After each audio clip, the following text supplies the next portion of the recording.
Okay, so now based on this calculation, A and B, these two elements in the ring can be written like this: E11 star minus E21 star plus E22 star, and like that B is equal to 3E12 star plus E22 star. Okay. Now we use these expressions to calculate this product. Let's see how. E11 star minus E21 star plus E22 star dot 3E12 star plus E22 star. Now, unlike how we would multiply A and B if they are expressed like this, I mean using the definition of multiplication in the ring, now we can use the ring properties, particularly the distributive laws, to simplify this calculation. And this is much easier to implement than actually implementing the definition of multiplication. So what we will do here is that we will treat these as ordinary terms, ordinary things in algebra, as if this is an ordinary calculation in elementary algebra. So we would multiply term by term and then we would collect the like terms. Like that we will do. And the justification is that we have the ring properties available to us. They will justify such an approach. Now if we multiply E11 star with 3E12 star, actually that turns out to be 3E11 star dot E12 star. Why the 3 comes in the front, that can be worked out very easily. Okay, so that I'm not going to that. So let's first write the terms that we will get if we multiply term by term. Plus E11 star dot E22 star minus 3 E21 star dot E12 star minus E21 star dot E22 star plus E22 star 3 E22 star dot E12 star, and finally E22 star dot E22 star. Okay. Now this expression can be simplified using this rule.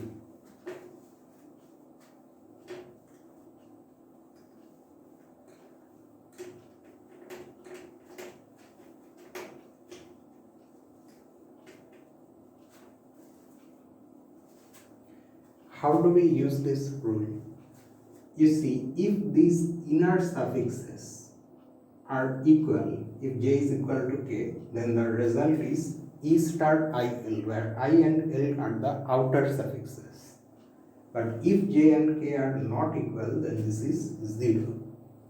Now, in these terms, you see in the first term, okay, let's just first see which terms will become 0. Namely the ones where the inner suffixes are different. This one will become 0. This one will become 0. 1 and 2. Like that, this one will become 0. The other 3 terms remain.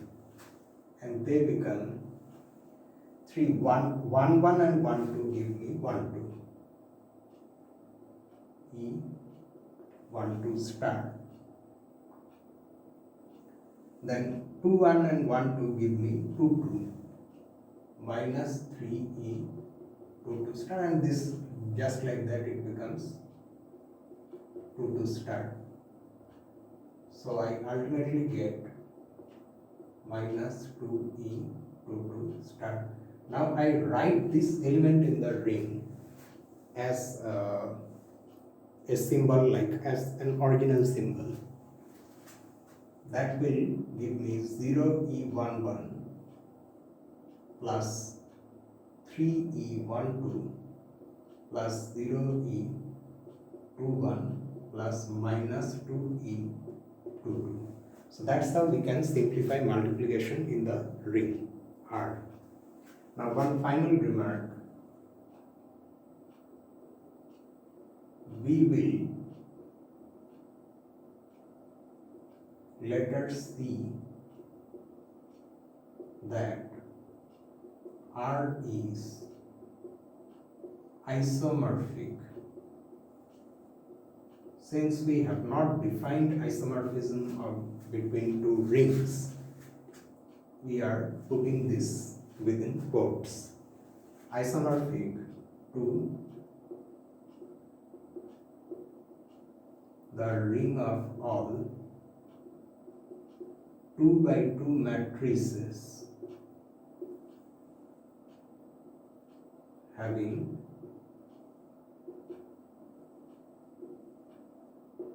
rational entries. And in this regard, see theorem 631. Okay, so in the 6th chapter in this book, in Herstein's Algebra, we study the linear transform. We study linear transformations, or in a sense matrices. In a sense they are the same thing, but strictly speaking they are different. And there also we will also see that these objects form a ring just like this one. So basically isomorphism says that they are not different. Ring theoretically they are one and the same. So let us now go to so this was our first example of a non-commutative ring which has a unit element. Now we go to the 7th example. That was the 6th one. So let R be the set of all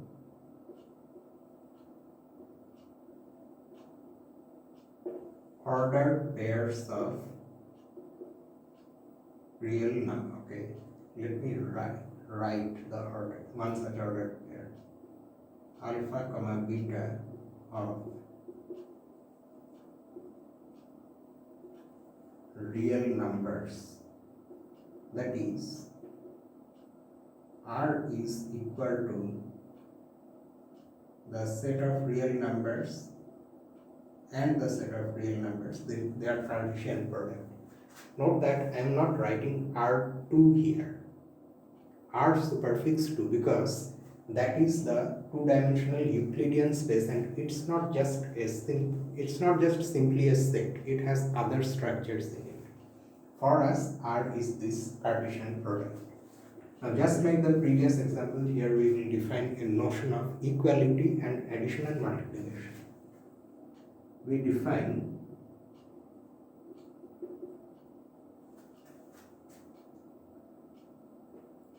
two ordered pairs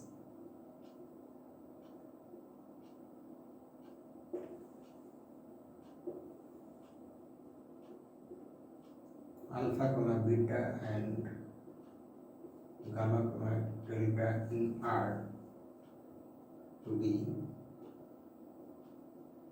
equal, that is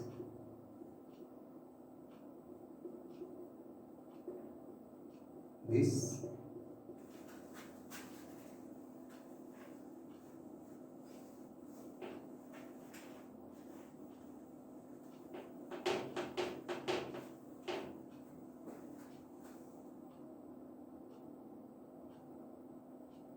if and only if alpha is equal to gamma and beta is equal to delta. This notion of equality is just like the previous one. Two composite objects are equal if and only if their corresponding parts are equal or components are equal. One more thing, when we are defining something, then you may have noticed sometimes we write if, sometimes we write if and only if. That is, it does not matter, because in a definition, if means if and only if. Okay, next.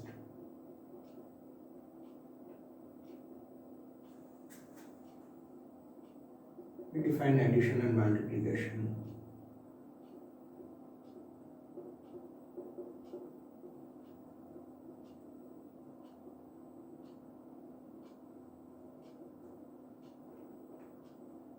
And multiplication dot in are as follows.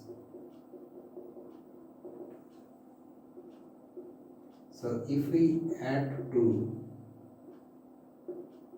ordered pairs, by definition that is obtained by adding the corresponding components. Addition is almost the same in all the examples. Alpha plus gamma, comma, beta plus delta. Multiplication, however, is different and more complicated than addition. This is equal to alpha gamma minus beta delta, comma, alpha delta plus beta gamma. And we make a statement about this system.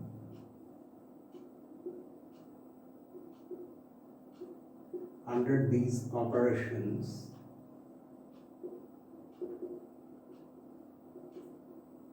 R is a field. Now, although this has to be verified, but we are going to refer to Tau's notes for this. See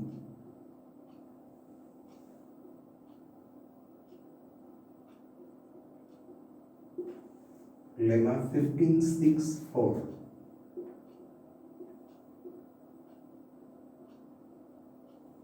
Lemma 1566 and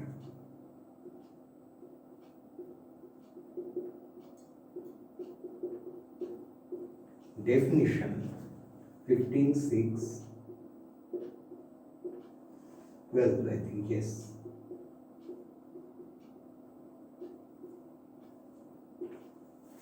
In Tau's analysis 2, actually those two books, if you arrange the chapters serially, then you get a 15th chapter, and there Tau develops complex numbers, the very basic properties of complex numbers.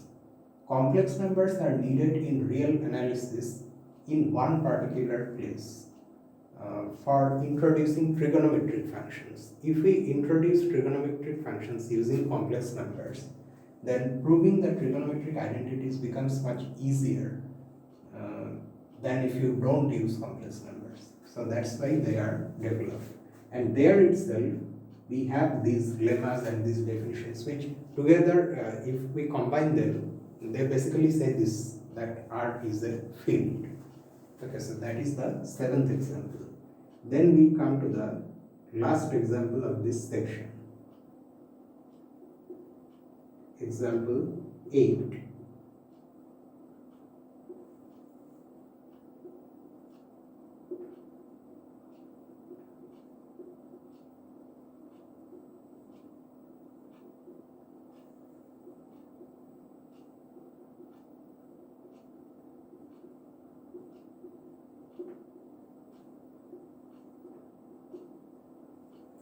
This is known as the ring of real quaternions.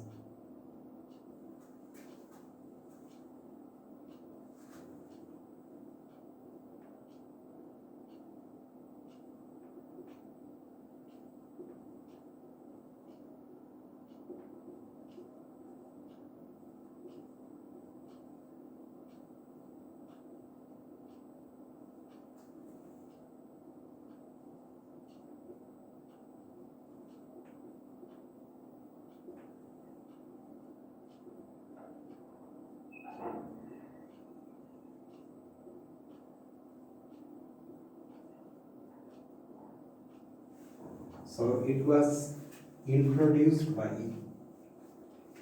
the well-known mathematician Hamilton. You have probably heard about Hamilton, particularly if you have studied or if you have come across have something called Hamiltonian in classical mechanics. Sir William Rowan Hamilton.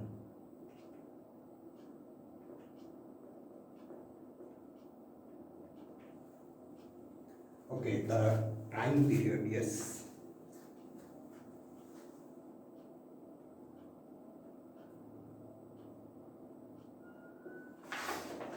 (1805 to 1865).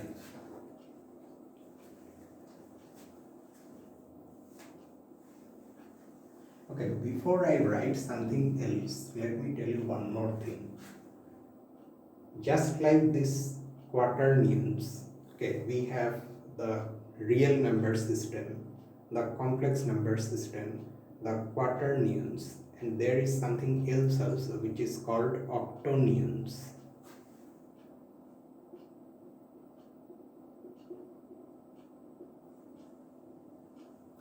Recently means I think a few years back, or maybe 1 or 2 years back, a mathematical physicist explored octonions, and she actually was studying how octonions can be used to sort of, what can I say, describe the fundamental forces, okay, in physics.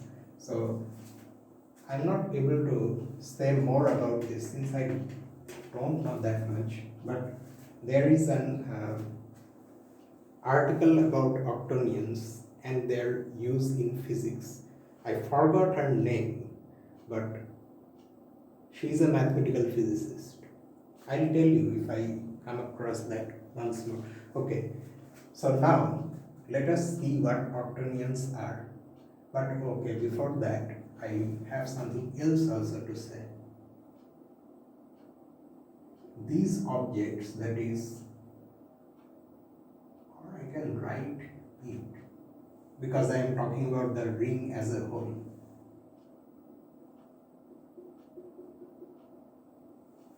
It was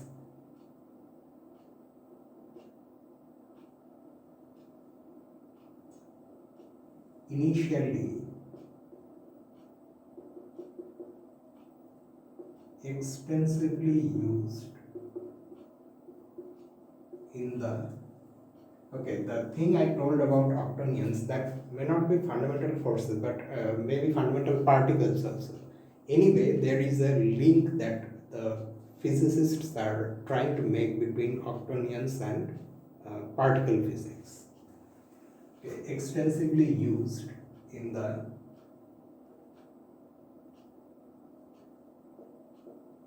study of mechanics. Today, its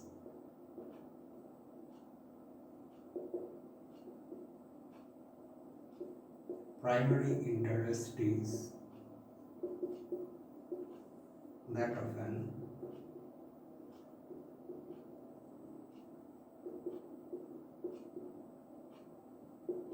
important example. Although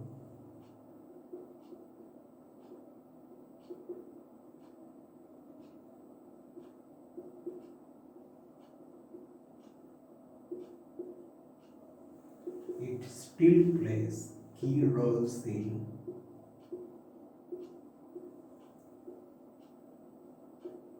geometry and number theory.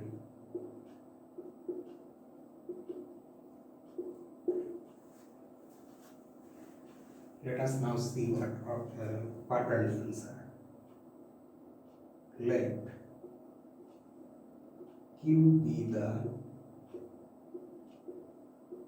set of all symbols alpha naught plus alpha 1 I plus alpha 2 j plus alpha 3 k, where the alpha t's are, t is a suffix which varies between 0 and 3. It can take the values 0, 1, 2 or 3. Alpha t's are all real numbers. So it is somewhat like that sixth example. Here again we have a set of formal symbols where the components are real numbers, and as of now there is no separate meaning to these I, j, k and these plus signs. But from the sixth example we already know that they will eventually be made sense of using the properties of this ring. Once we have the ring, are all real numbers. Then we proceed similarly. Okay, first of all we define when two such symbols are called equal.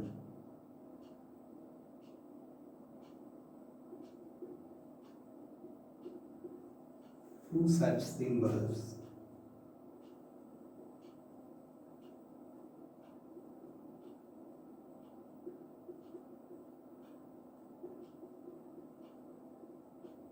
k and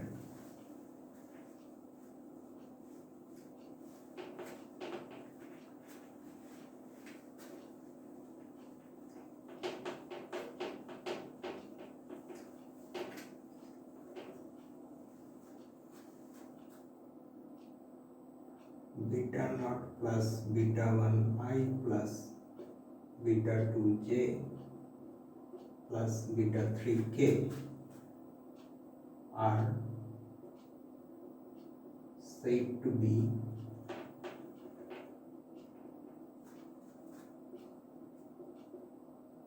equal, that is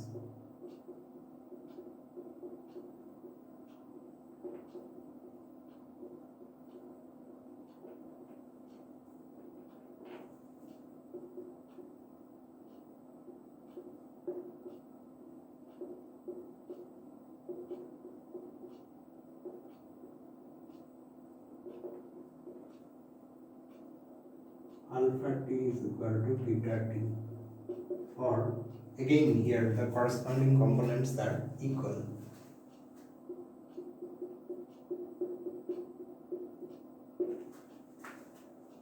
Okay, then we define addition and multiplication.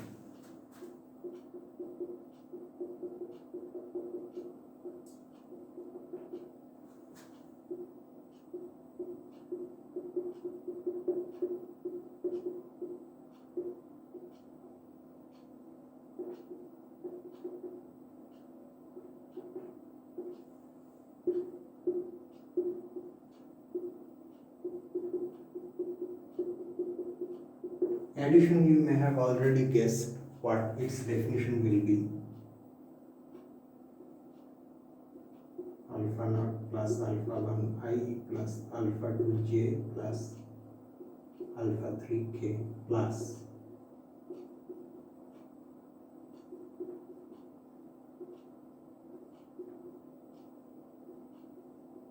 beta 3 k is defined to be equal to alpha naught plus beta naught plus alpha 1 plus beta 1 I plus alpha 2 plus beta 2 j plus alpha 3 plus beta 3 k. Multiplication, however, is much more complicated than the previous examples. Okay, let me write it carefully. Shall I write it here, or I think I will have space.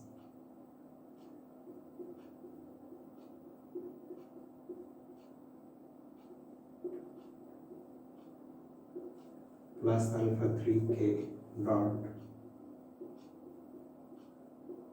beta 1 I plus beta 2j plus beta 3k, and this is the definition.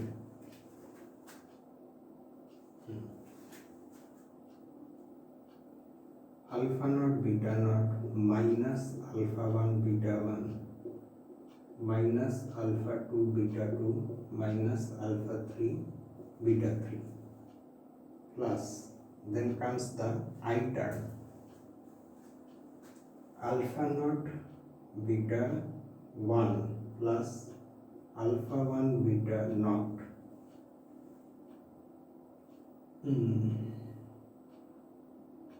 plus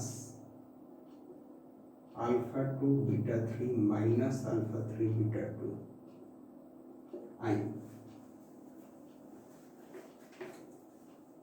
I have to check whether I have written the correct thing or not.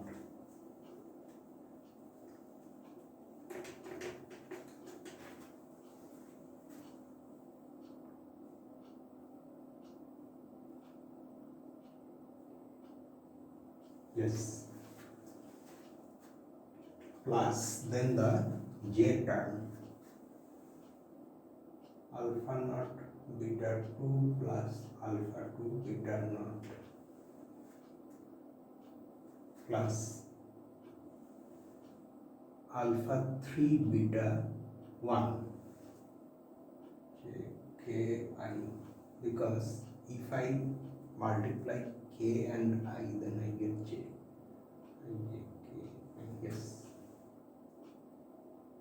Alpha 3 beta 1 minus alpha 1 beta 3j plus, finally I write the k term containing k.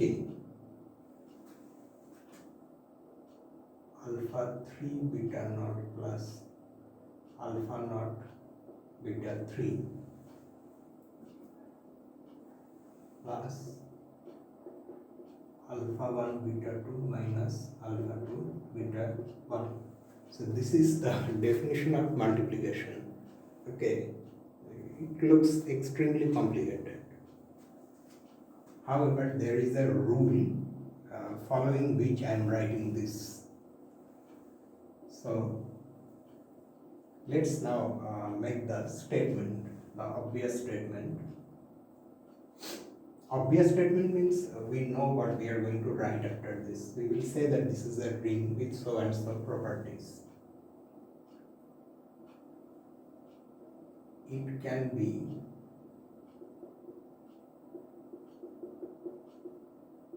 verified that Q is a non-commutative ring.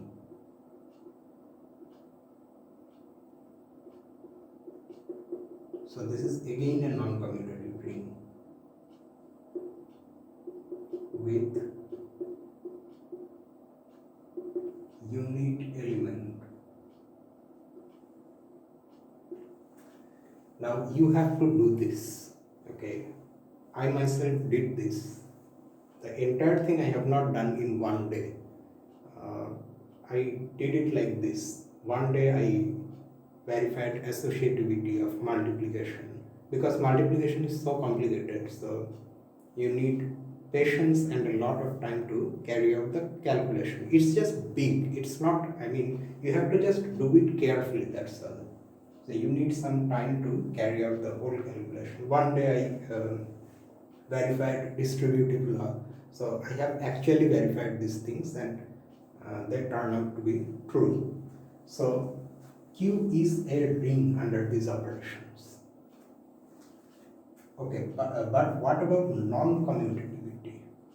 Okay, that thing, for that thing, we have to, of course, take examples and see that it is non-commutative. That also I will leave to you, but I will definitely tell you what the elements are that will not commute. Okay, so let's go see these things one by one. First of all, you have to of course verify that this is an abelian group under addition, and you may have already guessed what the zero element is. This is the zero element. Also, for this element, the additive inverse, that is the negative, since I have not named it anything, so I'll just write the inverse, is obtained by taking the minuses of these components. Minus alpha naught plus minus alpha 1 I plus minus alpha 2 j plus minus alpha 3 k. For addition, the structure is extremely straightforward. So that will help you prove that this is an abelian group under addition. Now with respect to multiplication, you will closure property is obvious. You have to prove associative law and the distributive laws. Okay, so that thing you will do, and the unit element in this case is this.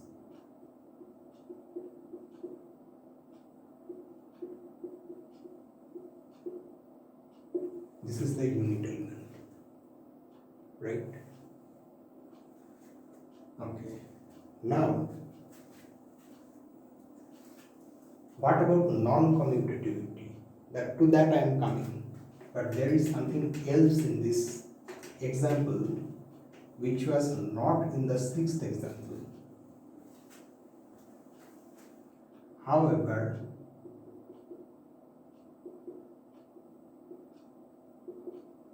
more is true.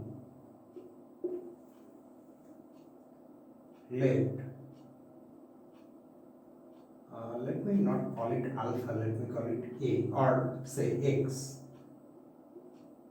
Let X be this element.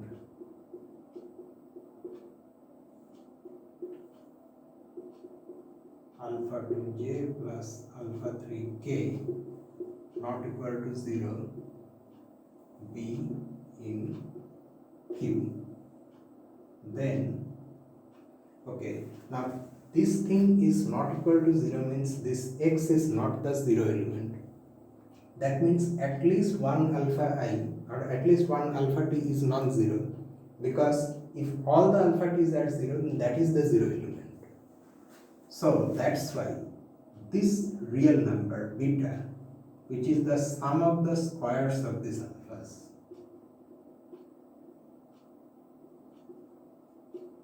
this will be non-zero naturally, and hence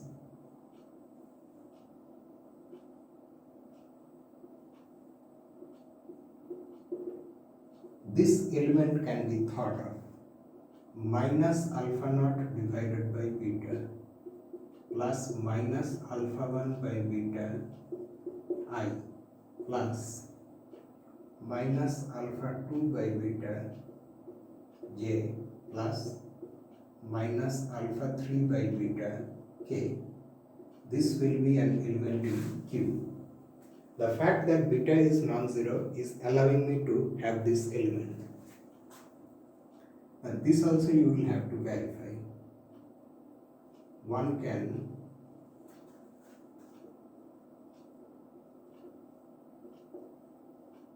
verify that x dot y is equal to 1 is equal to y dot x. So what have we achieved here? We have seen, once we prove these things, we can see that along with the fact that Q is a non-commutative ring with unit element, this extra fact, this extra thing tells us that the non-zero elements in Q form a non-abelian group, and that non-abelianness is coming from this non-commutativity. Multiplication is not commutative. So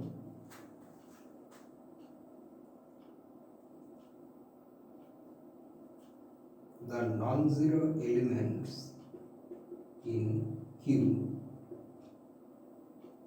form a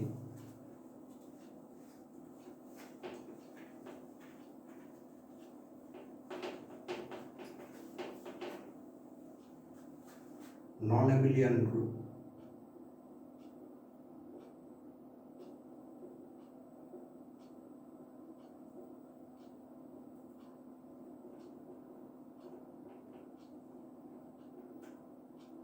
Under multiplication.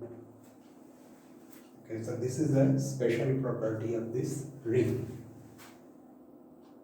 A ring in which the